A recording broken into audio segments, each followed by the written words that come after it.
Je suis Monsieur Stacy Meba et dans cette nouvelle capsule, nous allons aborder le concept du travail d'une force. Il va s'agir ici, dans un premier temps, de définir ce qu'est le travail d'une force et nous allons nous concentrer dans un deuxième point à la relation de calcul qui fait, ma foi, réfléchir bon nombre d'apprenants qui découvrent ce concept pour la première fois. Donc, nous allons présenter la relation de calcul et comment appliquer cette relation à différentes situations. Bien, sans plus attendre, c'est quoi le travail d'une force? Le travail d'une force est l'énergie fournie par celle-ci lorsqu'elle déplace un objet sur une certaine distance.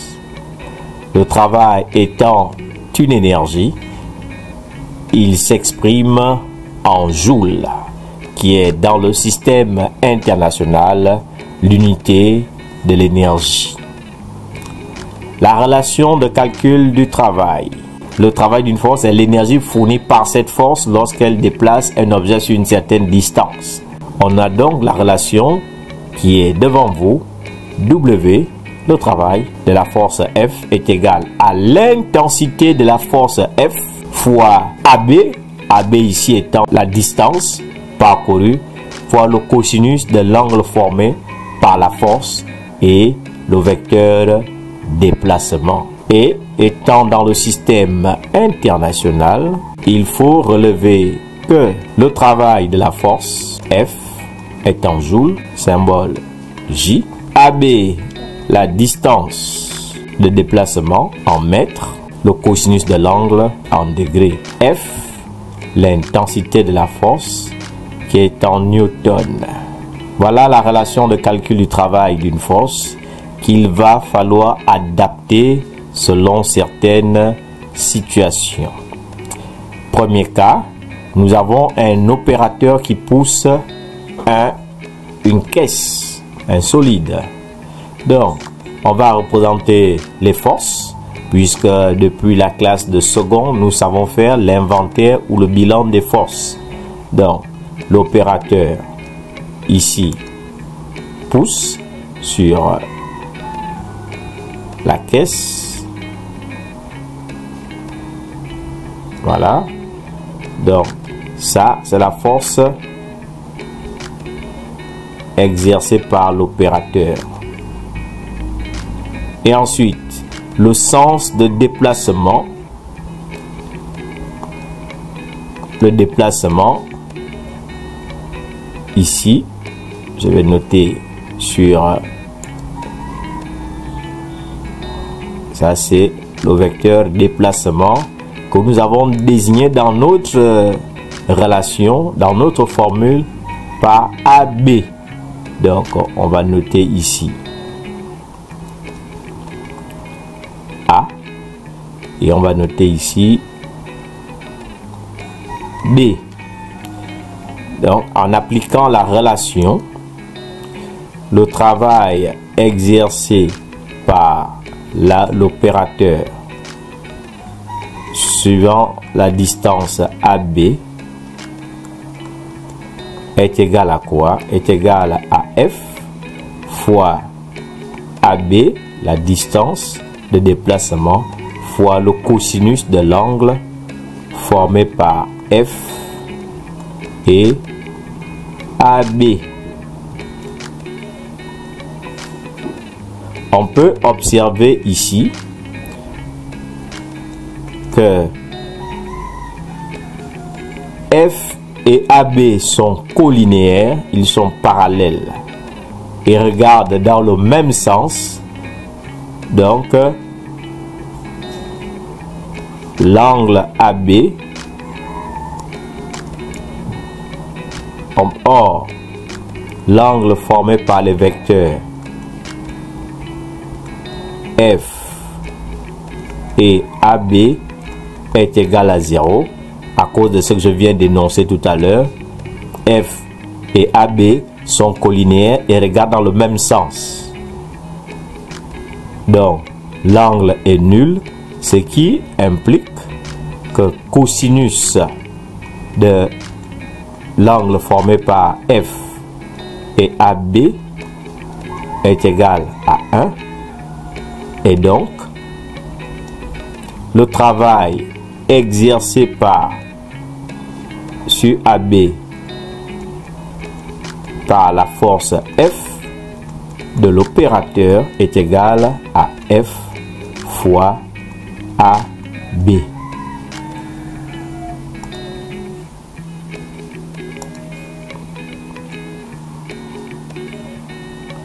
Voilà.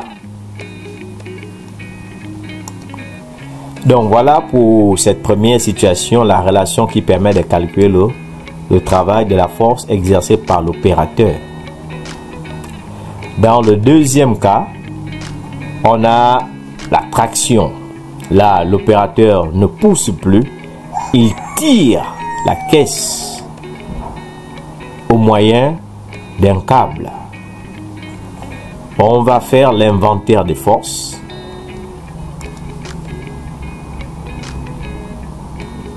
La force exercée par l'opérateur, que l'on va appeler ici également F. Le déplacement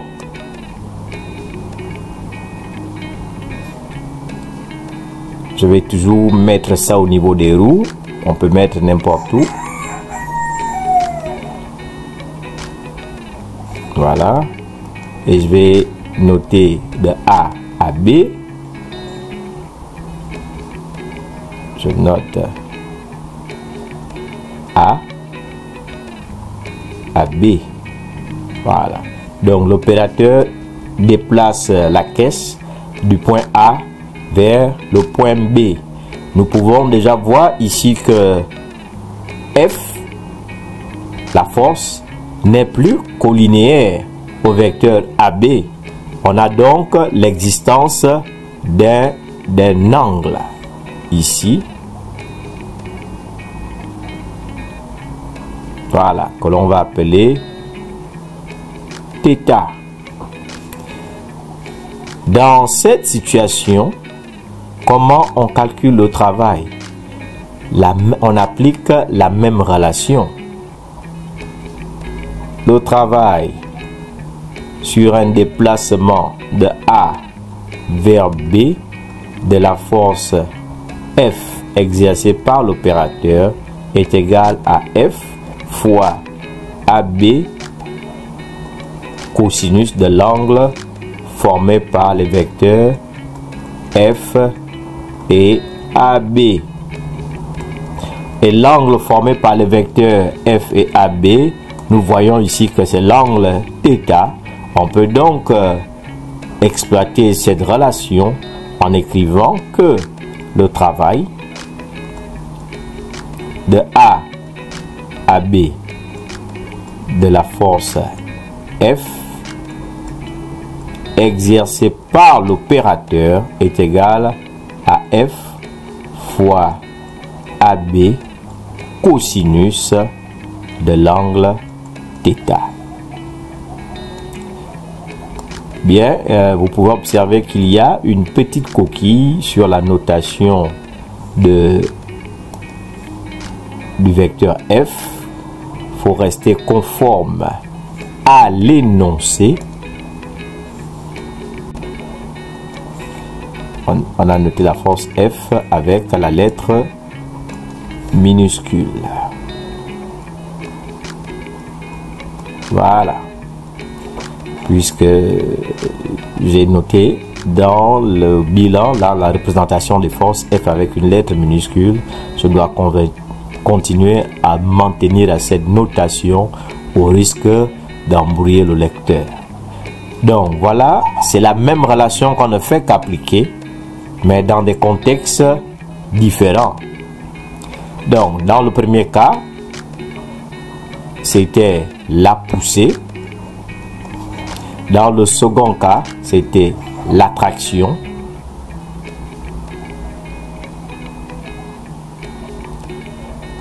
Troisième cas, le pendule. On va essayer ici de voir ensemble à quoi ressemble la relation de calcul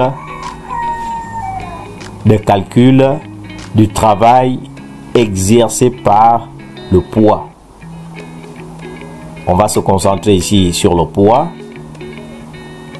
car pour cette situation, les différentes forces qui interviennent, on a déjà la tension du fil, puisque la tension du fil est tangent au vecteur déplacement, le travail de la tension du fil est nul. On va s'intéresser donc au travail du poids. On va donc représenter le vecteur poids.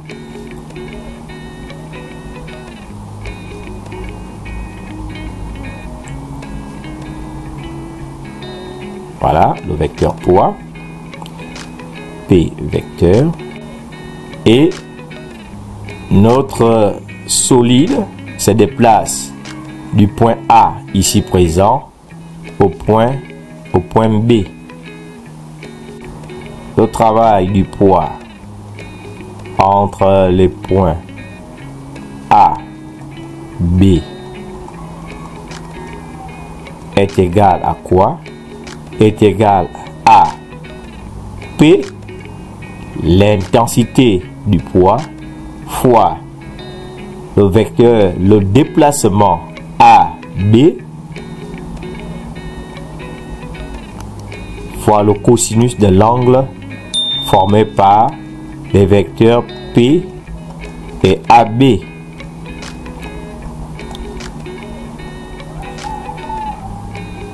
Voilà, maintenant on va essayer d'identifier chacun.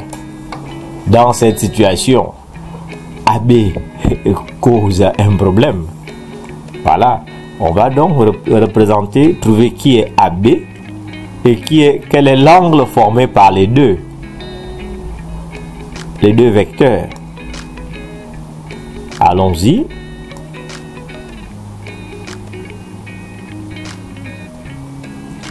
Donc, dans cette situation, voilà, et on a là aussi, parfait. Donc, le travail du poids étant indépendant du chemin suivi, j'ai oublié de changer le type de trait, c'est ça AB. AB, c'est ça, et AB, c'est ce qu'on appelle la hauteur de la chute, qu'on appelait encore H, la dénivellation. Voilà.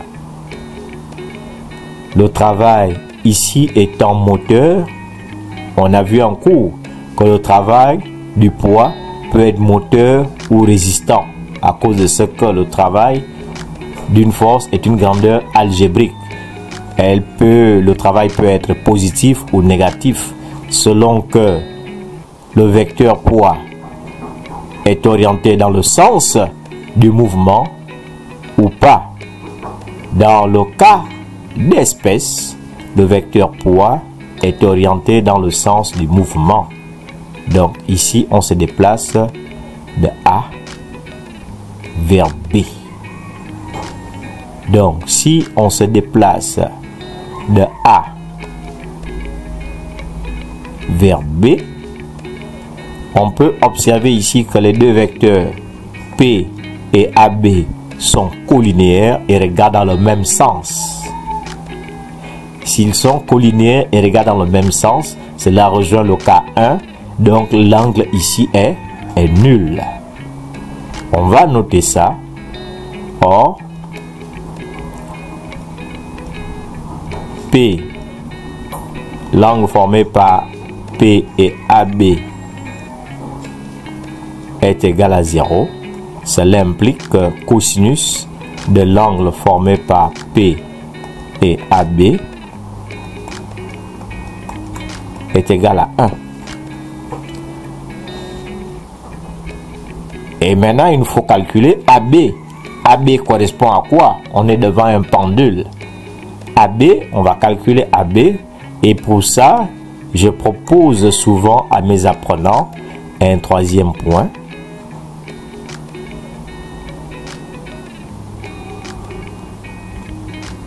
Voilà, que je vais appeler ici le C. Et là, O. Pour qu'on comprenne bien la relation mathématique qui va en découler. Donc, AB ici. Donc, je vais rapporter ici AB. Puisque c'était un problème de dénivellation, je mets ici AB. Donc, on cherche ici H, la dénivellation. On a ici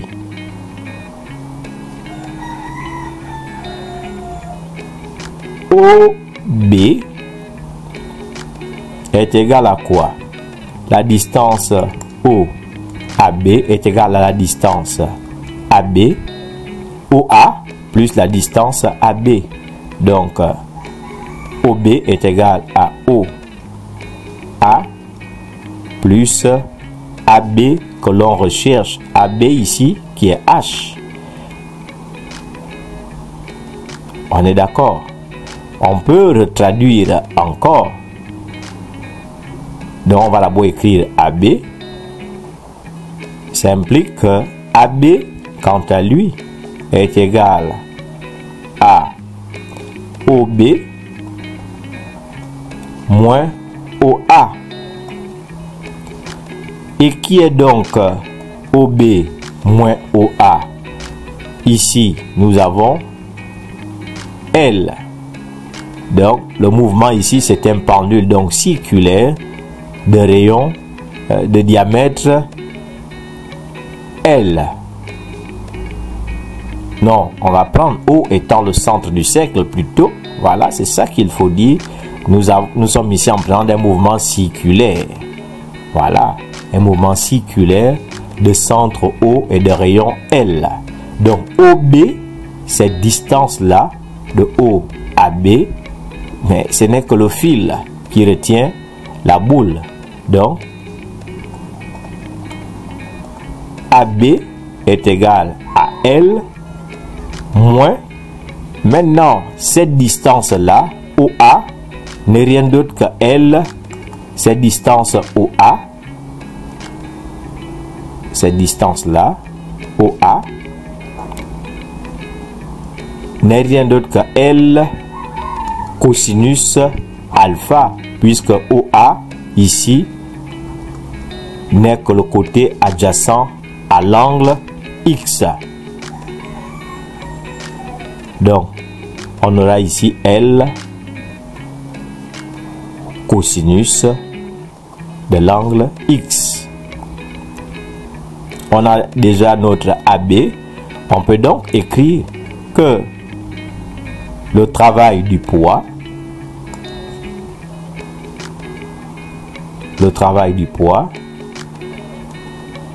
de A vers B est égal à P, l'intensité du poids qui est égale à M fois G, que multiplie la dénivellation AB, AB ici qui est égal à L, facteur de 1 moins cosinus de l'angle, si on factorise par L. Et voilà la relation qui permet de calculer le poids, le travail du poids d'un pendule. Vous pouvez observer qu'ici, on est parti de la même relation du cours. Et on est dans la situation d'un pendule, ben on a raisonné pour arriver à la relation de calcul du travail du poids sur un déplacement AB. Je l'ai déjà précisé pour la tension du fil, puisque la tension du fil est toujours perpendiculaire au déplacement, le travail sera nul. Bien entendu, également, je l'ai rappelé quand j'ai écrit le travail du poids, que le travail du poids est indépendant du chemin suivi. Voilà pourquoi on peut aisément appliquer, calculer, exploiter AB sous cette forme. Situation 4 sur la pente. Donc ici c'est la pente. Situation 4. Donc on va, en appliquant la même relation, du coup trouver l'expression du travail du poids dans cette situation. Donc représentons déjà le vecteur poids.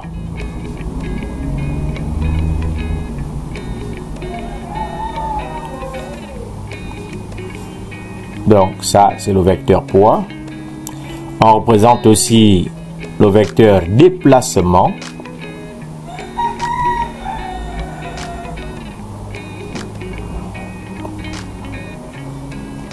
Voilà. Donc de A à B. Et on va également marquer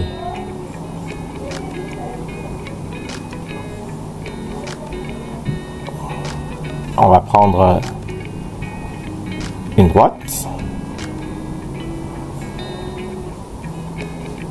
Voilà. Puisqu'on l'a dit, le travail du poids est indépendant du chemin suivi.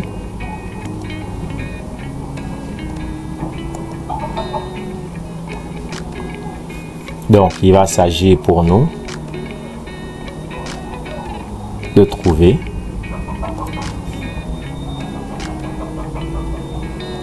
cette hauteur-là. Voilà. Donc, de A à B, en allant de A à B, la caisse ici parcourt la distance H. On est d'accord? Et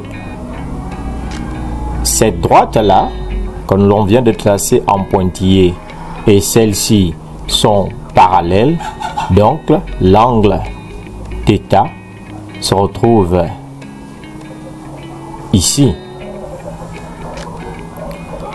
Maintenant, reprenons la relation du cours et trouvons pour cette situation la relation du travail du poids. Donc, d'après le cours, on a le travail du poids entre les points A et B est égal à P, oui, fois le vecteur déplacement AB, ici AB, le déplacement, par le cosinus de l'angle formé par les vecteurs AP et AB.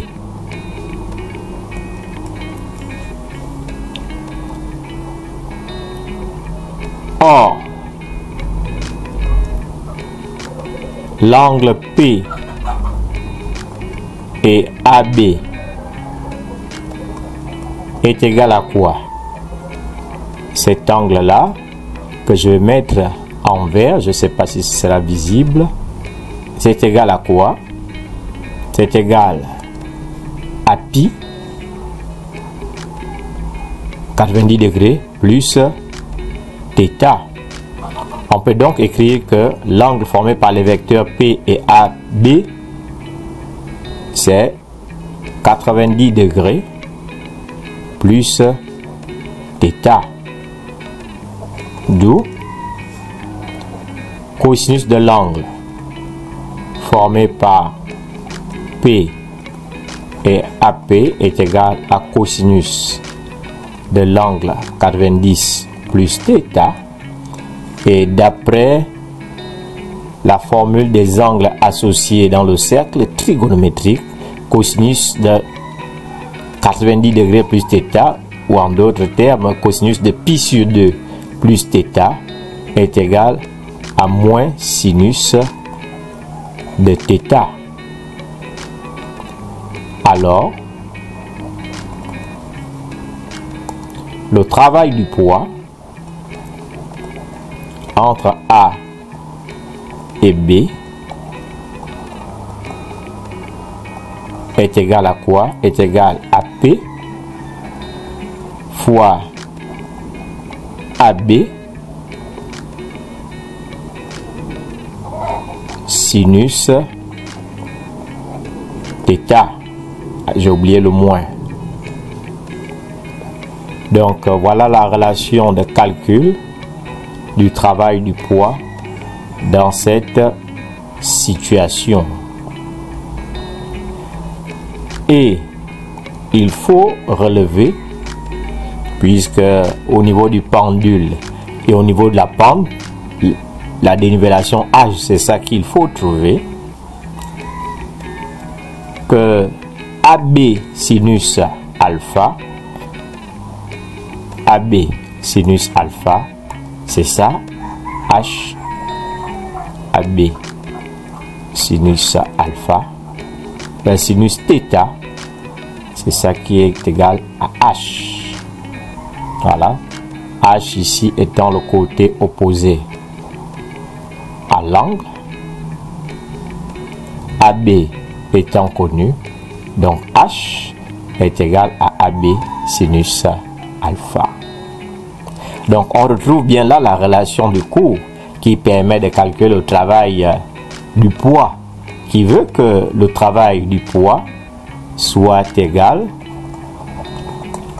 à mgh.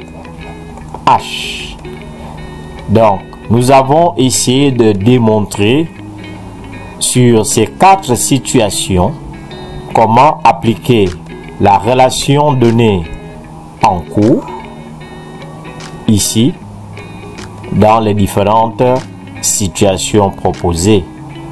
Et nous comprenons que lorsqu'on a compris la relation du cours, ben on ne fait que l'adapter aux différentes situations. Dans le cas de la poussée, donc du transfert de l'énergie de manière horizontale, donc translation. Dans le cas de la traction, K2. Dans le cas du pendule, on a ici déterminé le calcul du poids, du travail du poids dans le cas du pendule. Et également dans le cas de la pente du plan incliné, on a trouvé le travail du poids. Moi qui croyais ne pas être un brillant mathématicien, je crois que à partir de cette démonstration, je dois recevoir beaucoup de likes. Voilà. Donc, au niveau secondaire, nous, on adopte des situations allégées, voilà, des situations simplifiées. Voilà pourquoi, lorsqu'on vous demande de calculer le travail du poids, on passe par cette relation. Et ça a été fait ici, une démonstration mathématique.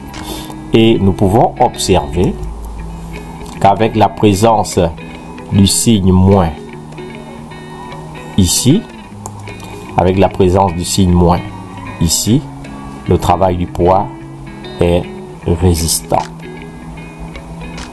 Et ça, c'est observable sur le schéma.